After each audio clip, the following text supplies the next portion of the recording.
Həmin bizim evdə uçdu. Sinifin ortasında tutdu saçından. Sinif boyu sürütlədi. İnanırsan, qışqıra-qışqıra. O belə özümü artıq yetərsiz hiss edirəm. Özümü artıq qədər aşağı bir insan olub ki, hər mənada həm səviyyəsiz. Yenə bir qızla tanış oldum. Zaten o tanış olduğum sonuncu qız idi deyə bilərəm. Deyir, bu nə mənasız iş eləyirsən, həm nağarsan. Belə deyənlər də olur, amma bu sadəcə 1%-dən ibarətdir. Qorxu içindəyəm. Hər gün canımda stres olur. Psixoloji problemlərim var. Özümü artıq yetərsiz hiss edirəm. Özümü artıq bu video qabağına çıxırsa bu bir mesajdır. Bax, bunu qiymətləndir.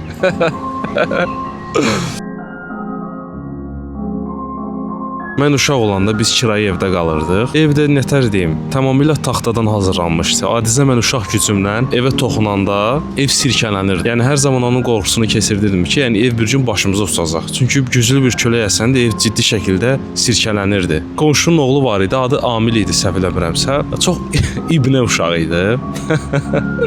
Çünki oyuncaqlarımı falan götürürdü, nəsə bəyənirdi, götürürdü. Məndən də böyük idi, gücüm çatmırdı da, bir şey eləyə bilmirdim ona. İndi belə əlaqəmiz falan yoxdur da, artıq köçəndən sonra həmin evdən mənim əlaqəm tamamilə etdi. Zaten uşaq idim, elə xatırladığım şeylər çox azdır. Onu bilirəm ki, apaslı bir məhəllə idi. Yerdə çox iynələr olurdu. Bilmirəm, orada o çəkənlər, eləyənlər çox idi həmin bölgədə. İndi o vaxtda bizim elə də imkanımız yox idi da, yaxşı yerdə kirayə götürməyə. İndi həmin ev var idi, onda yaşayırdıq. Zaten çox uzun yaşamadıq, bir müddət orada qaldıq. Sonra biz köçdük Bayıla. Açığını deyim ki, Bayıl çox gözəl yer idi. Çox gözəl insanları var idi. Ümumən bizim ailəmizdə hamı ticarətlə məşğuldur da. Nənəm olsun, atam olsun, nə bilim əmim olsun. Əvvəllər orada ticarətlə məşğul olub. Uşaq vaxtından mən də işləməyə başlamışam. Bizim 2 dənə mağazamız olub. Birində produkt satırdıq, birində də meyvə-tərəvəz idi. Meyvə-tərəvəz hələ də durur, hələ də işləyir. Mən uşaq olanda atamın bir dənə velosipedi var idi.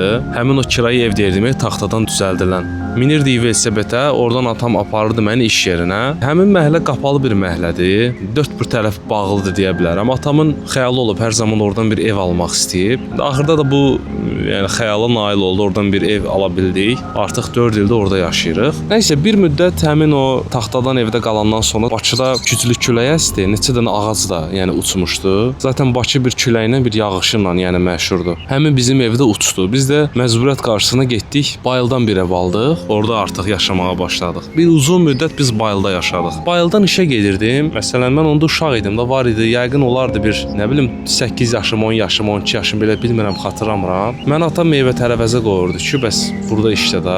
Mən də onda uşağam da, oyun oynamaq istəyirəm. Baxıram meydançada hamı oyun oynayır. Mən də qoşulurdum, onlara yanına gedirdim. Oynayırdım. Məsələn, adam girəndə də tez meydançadan qaçırdım, gedirdim mağazaya. Adamı yola salırdım, sonra təzədən qayıdırdım. Heç xoşlamırdım əslində bu vəziyyətdə. Uşağam, oyun oynamaq istəyirəm. Ağlım, fikrim onsuz oyundadır. Məsələn, heç unutmuram. Bir dəfəsində axşam vaxtı idi. Yenə mən uşaqlarla oyun oynayırdım. Təzədən atam qışqırdı, çağırdı məni. Gəldim yanına, bəs nə olub? Dedi, nə olub? Sən atam burada deyir, eşşək kimi işləyir, sən orada gedir futbol oynayırsan da.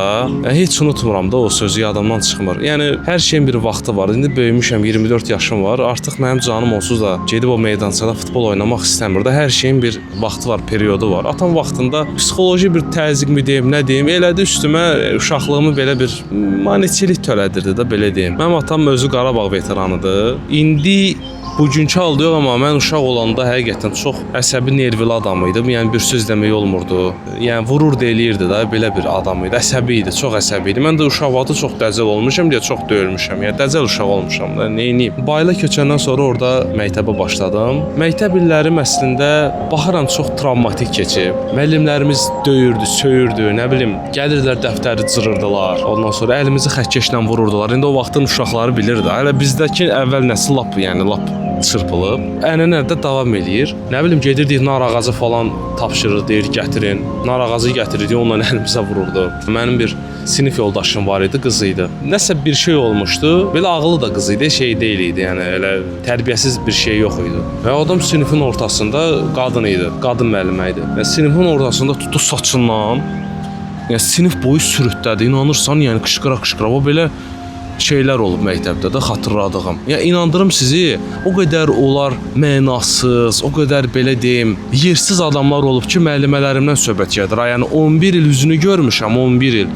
Evin tikisi, mən indi onların heç birinin adını xatırlamıram, inanırsan. Adını, soyadı xatırlamıram, kim olub, nə dərsi keçib. O qədər mənasız insanlar olub ki, mən unutmuşam, ağlımdan o çıxıb. Yəni müəllimə dediyimiz şey bizim həyatımızda bizə yol göstərən, yolları işıq tutan olmalıdır müəllimə. Qaranlıq yolda bizə işıq tutan olmalıdır. Amma bizim müəllimələrimiz təəssüf ki elə olmuyor. Ancaq özlərini fikirləşiblər, ciblərini fikirləşiblər. Nə bilim 8 mart oldu pul ver, müəllimlər günü oldu pul ver, falan şeyə pul ver, falan. Yəni ancaq bunun dalıyca qaçıblar. Onlar üçün nə bilim elm öyrətmək falan bunlar mənasız şeylər olub da. Gəlin pulumu alım, çıxım gedim. Bir müəllimə var idi. Bizə hər zaman ədəbdən, tərbiyədən falan danışırdı. Halbuki oğlu var idi.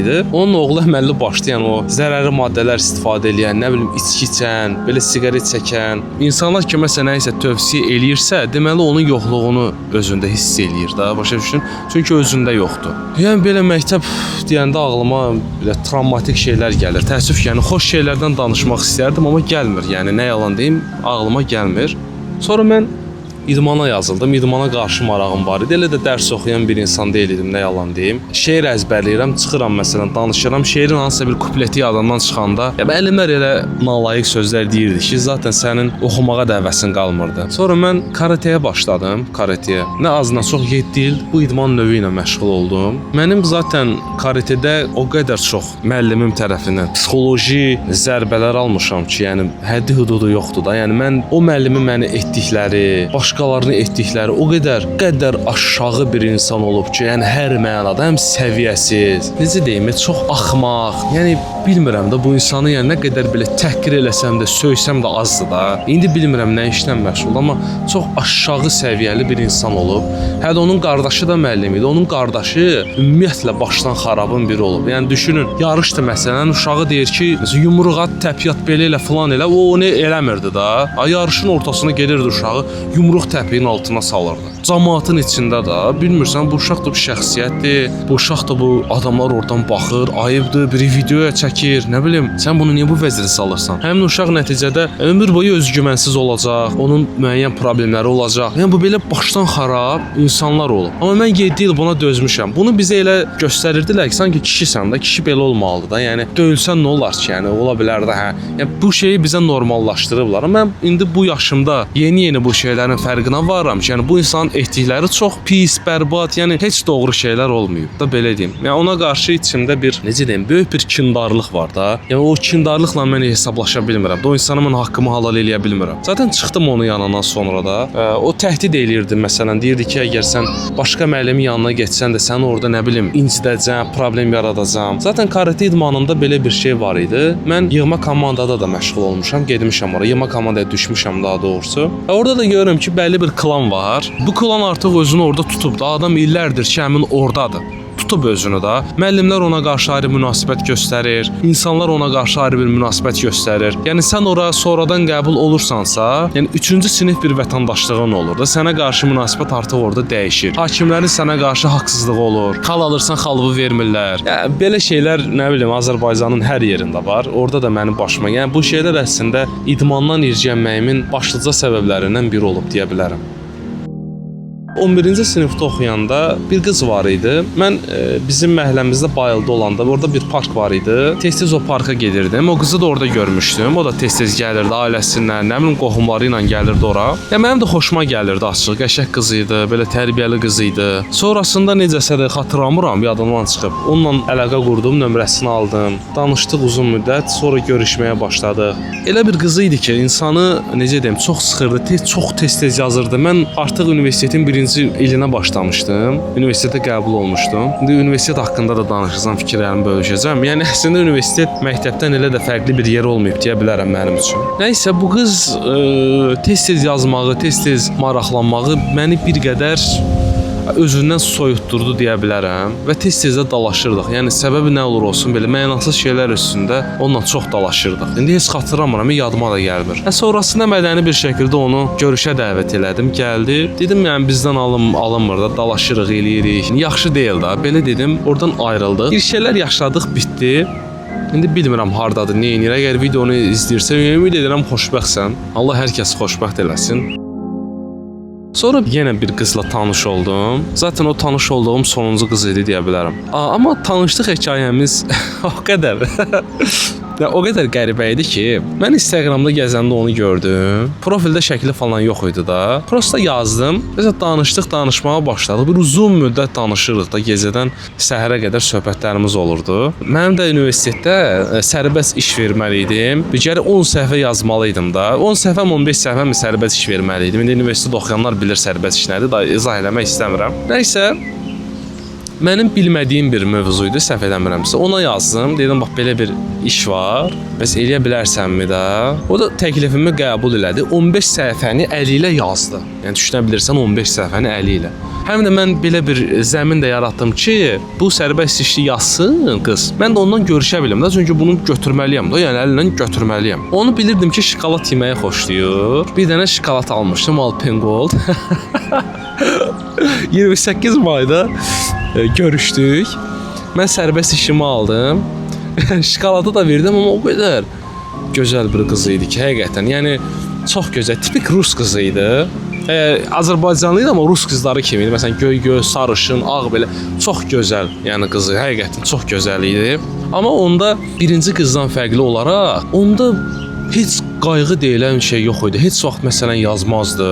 Yəni xəstələnim ölüm onun vecinə deyil. Həmişə birinci şeyi mən yazırdım. Bu da istər-istəməz bir qədər münasibətə təsir eləyir. Çox soyuq idi. Yəni o çox soyuq bir qız idi, onu deyim. Elə xatırlayıram, elə yadımda qalıb. Amma onunla münasibətimizdə indi danışmırıq da, ayrılmışıq. Yəni əslində heç vaxt sevgili olmadıq, amma nəysə də. Əslində belə baxıram ki, günahın böyük bir hissəsi məndə olub. Onu çox xətrinə dəymişəm. Çox incitmişəm. Baxırsa, yəni buradan da üzr istəyirəm həqiqətən. Aradan indi 3-4 il vaxt keçib. Əgər nə bilim bu videonun da qabağına çıxırsa, yəni üzr istəyirəm, yəni nə bilim, vaxt çox qısadır dünyada. Bilmirsən sabah başına nə gələcək. Ona görə insanları üzməyin, insanları incitməyin bir mənası yoxdur deyə düşünürəm. Həyat çox qısadır. Nəysə, universitetdən biraz danışsam, açığı deyim ki, universitet, ümumiyyətlə Azərbaycanda universitet oxumaq böyük bir vaxt itkisi idi mənim üçün. İndiki ağlım olsaydı heç vaxt burada universitet oxumazdım. Ən azından şansımı xaricdə yoxlayardım. Ən pis ehtimalla Türkiyəyə gedərdim. Ən pis ehtimalla. Burada universitet oxumaq sözün əsl mənasında böyük bir vaxt itkisi idi. 4 il getdik, gəldik. Müəllimləri çoxunun adını xatırlamıram, sanını xatırlamıram, nə dərsi keçiblər xatırlamıram. Düzdür, çox yaxşı, insaflı müəllimlərimiz olub, hansı ki, yaxşı əlimizə sənət vermək üçün çalışan, çabalayan, bizə doğru yolu göstərən, yəni o bizə işıq tutan müəllimlər də olub. Bu məktəbdə də olub, xatırlayıram. Bu universitetdə də olub, amma sayları həqiqətən çox azdır. Yəni bu insanlar, məsələn, məktəb, universitet necə idi? Müəllim də bütün dərsləri PDF-ə yükləyib, gəlir proyektora qoşur, ekrana verir, başlayır üzündən oxumağa. Yəni dərsimiz bundan ibarətdir. Bizi də məcbur eləyir ki, həmin o ekranda çıxan yazıları dəftərimizə köçürdük. Qardaş, zaten sən semestr sonu bizə bu PDF-i atacaqsan da, bunun nə mənası var? Onu dəftərimə yazmağın nə mənası var? Bu sistem tam olaraq belə olub. İndi oxuduğum universitetin adını çəkmək istəmirəm. Zaten bu aralar adı xeyli qalmaqala çıxıb. Yəni belə olub.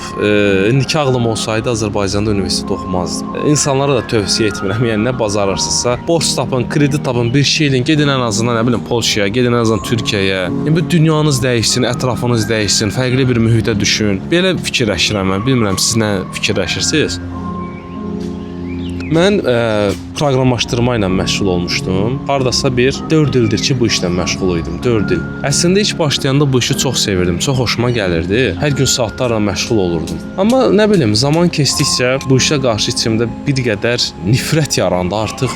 Gördüm ki, yəni yoxda bu mənim bunu xoşlamıram da. Bütün gün kresloda oturursan, belin ağrıyır, boynun ağrıyır, nə bilim. Hələ idman edən adam deyilsənsə, hərəkətdə olan bir adam deyilsənsə, yəni bu kompüter başında oturmaq bir faciədir da, kökəlirsən, min cür xəstəlik tapırsan. Zaten əməliyyatda olmuşam. Sonrasında artıq işlərdə işlədim, yaxşı işlərdə işlədim, amma mənim problemim əsasən olub ki, həyatımda nədənsə yaxşı insanlarla qarşılaşa bilməmişəm. Yaxşı insanlarla qarşılaşa bilmədim. Artıq bugünkü gündə də dosta qarşı da, dosta tanışa qarşı da heç bir etibarım qalmayıb. Yəni insanlar sadəcə sizdən lazım olanda istifadə edir, sonra da başından atır gedirsiniz. Yəni həyat belədir. Universitet vaxtı bir çoxlarının sərbəst işini mən yazırdım. Qrup yoldaşlarımdan söhbət gedir. Universitet bitən kimi heç bir şey demədən, eləmədən bütün sosial şəbəkə hesablarından takibdən çıxdılar, elədilər. Heç bir açıqlama eləmədən, yəni ortadan yoxa çıxdılar. Toy elədilər, çağırmadılar. Yəni bilmirəm, insanoğlu niyə bu qədər qəddardır, niyə bu qədər, niyə belə yaranıb bilmirəm. İndiki ağlım olsaydı özümü bu qədər çox istifadə elətdirməyə şərait yaratmazdım. Bunun həmin vaxtlar sizə xoş gəlir. Deyirsiniz, "Ay yaxşı da iş görüm, eləyim, eybi yox, dostdur, belə elə." Amma sonralar görürsüz ki, əksinə siz özünüzü axmaq yerinə qoymusunuz. Onlar sizi axmaq yerinə qoyublar. Bunun fərqinə varırsınız. Eyni zamanda dost tanış, dost 40 il dostunuz olsun, 40 illik dostunuz. Amma arada bir dənə kiçik problem çıxandan sonra aradan çıxırlar. Həqiqətən onlara ehtiyacınız olanda tapılmırlar. Nə bilim. Yəni o deyir dostlar gündə tanınır. Mən bu sözlə çox razı deyiləm. Dar gündə də tanınır, amma ən yaxşı dost yaxşı gündə tanınmalıdır. Sənin yaxşı gününə sevinməlidir. Yaxşı günündə yanındadırmı, əl çalırmı? Buna baxmaq lazımdır. Yəni bu videonu izləyən hər kimsə ümid edirəm inşallah Allah sənin qarşına hər zaman yaxşı insanları çıxardar. Yəni mənim yaşadığımı yaşamazsan. Uzun müddətdir işsizəm. Artıq 2 ildir ki işsizəm. Yeni bir şeyə başlamaqdan qorxuram. Çünki hər dəfəsində mənə istifadə edilib bir kənara atılmışam. Olur ya məsələn filmlərdə bir adam olur, işləyir, nə bilim adamlarla tanış olur, adamlar bir şəkildə onu məsələn qabağa çəkir, axırda da bir yolunu tapır da. Mən hər zaman buna ümidvar olmuşam. Kim nə deyib sinəyə çəkmişəm, kim nə deyib hörmət eləmişəm. Nə deyiblər deyirəm baş üstə. Əlavə işləmişəm, 12-13 saat işləmişəm, gecəni işləmişəm, səhəri işləmişəm. Müəyyən vədlərlə, mənə müəyyən vədlər verilib. Amma bu vədlərin heç biri tutulmayıb. Nəticədə qalmışam ortalıqda. Bugünkü gündə də mənim müəyyən qədər psixoloji problemlərim var. Özümü artıq yetərsiz hiss edirəm. Özümü artıq vaxtımın keçmiş olduğunu hiss edirəm. Yeni bir şeyə başlamağa qorxuram. Ya bütün bu travmalar artıq yığılıb canımda. Ailə əlaqələrim elə də yaxşı deyil. Atam məni başa düşmür. Atamla oturub söhbət eləyə bilmirəm. Mamam məni başa düşmür. Məni bir dənə başa düşən bacım var, o məni başa düşür. O məni dinləyir heç olmasa. Başqa məni dinləyən, eləyən heç kim yox. Belə bir video çəkdim ki, göstərim ki, mənim 24 yaşım var. Heç nəyim yoxdur açığı. Bir ildir ki bu kanalı açmışam. Kanalı hobi məqsədi ilə açdım. Hələ də hobi məqsədi ilə istifadə edirəm. Sadəcə danışmaq xoşuma gəlir. Dedim bunu bir şeyə çevirim, kanal açım, paylaşım. Gördüm insanların da xoşuna gəlir. Mənim videolarım azdan çoxdan izlənir. İnsanlar tərəfindən çox xoş şərhlər gəlir. Məni bu çox sevindirir. Yəni 1%lik qism var ki, onlar məsələn təhqir eləyir, söyür, nə bilim, ya xarici görkəmli bir şeydir, ya nə bilim, deyir bu nə mənasız iş eləyirsən, nə nağarsan. Belə deyənlər də olur, amma bu sadəcə 1%likdən ibarətdir. Ondan artıq deyil. Bundan sonraki həyatım necə olacaq, necə bitəcək? Açığı deyim ki, heç bir fikrim yoxdur. Yəni nə edəcəm bundan sonra bilmirəm. Açığı. Yəni ümidim varmı? Yox. Yəni ümidli də deyiləm. Bir şeylər üçün də çabalamıram, o şeyə başlaya bilmirəm. Sanki bədənim artıq o şeyi qaldıra bilmir. Qorxu içindəyəm. Hər gün canımda stres olur. Çox stressliyəm. Çox yemək yeyirəm, çox kökəldim. Mən kökələn insanlara baxırdım. Niyə də bir insan niyə bu qədər olur da? Yəni bunun səbəbi nədir? Yəni heç biri zövqdən deyil, hamısının bir travması olur. Yemək yeyəndə də adam o travmanı unudur. Məsələn mən də özümə baxıram ki, basıb yeyirəm da, nə bilim burger olsun, fast food yeyirəm, nə bilim cipsidir, sokdur. Bunları habaq içsəm, yesəm, görürəm ki, artıq unutmuşam da, bəzi şeylər var ki, onları unuduram, xoşuma gəlir. Amma illərlə də belə yeməklə görürəm ki, artıq kökəlmişəm da. Yəni bu mənə zərərdən başqa bir şey vermir. Artıq yəni üzləşmək lazımdır. Məni bu hala salanla, mən belə hiss etməyim, buna nə səbəb olur? Gərək bundan üzləşəsən. Məsələn, əgər bu videonu izləyirsən də indi, məsələn, sənə belə bir şey deyim. Əgər kimlənsə dalaşmısansa, bu anan ola bilər, atan ola bilər, bacın, qardaşın, dostun, tanışın, ürəyində bir xal qalıbsa onunla bağlı, bu video sənin üçün bir mesajdır. Adama zəng vur, ya üzr istə, ya barış da, yəni bir şəkildə. İnan Allahına, bunu eləyəndən sonra ürəyində bir rahatlıq tapacaqsan, bundan əmin ola bilərsən. Ürəyində bir rahatlıq hiss eləyəcəksən özündə. Yəni bu video qabağına çıxırsa bu bir mesajdır. Bax bunu qiymətləndir.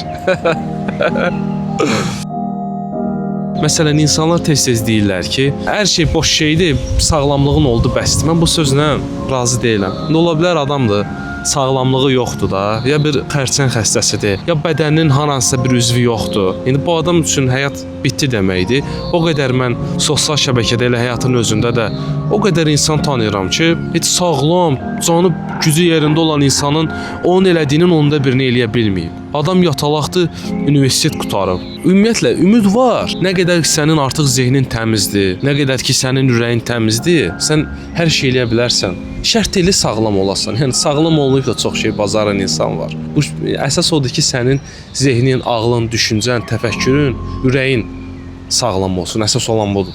Başqa heç nəyin qiyməti yoxdur. Həyat nə olursa olsun yaşamağa dəyər. Mən bunu bilirəm. Həyat yaşamağa dəyər. Davam eləmək yaxşıdır. Həyatın sənə nə gətirəcəyini bilə bilməzsən. Yəni həyat hər an sürprizlərlə doludur. Amma sən də axtarışda olmalısan. Bir yola çıxmalısan. Yenə bir şeylər eləməyə çalışmalısan. Yəni türklər demiş, er ya da gec öz yolunu tapacaqsan, mən buna inanıram. Oldu dostlar. Videonun da əməlli yarım saatdır danışıram. Bu qədər dostlar. Deyəcəklərim bundan ibarət idi. Ümid edirəm hər şey yaxşı olar. Sağ olun, salamat qalın.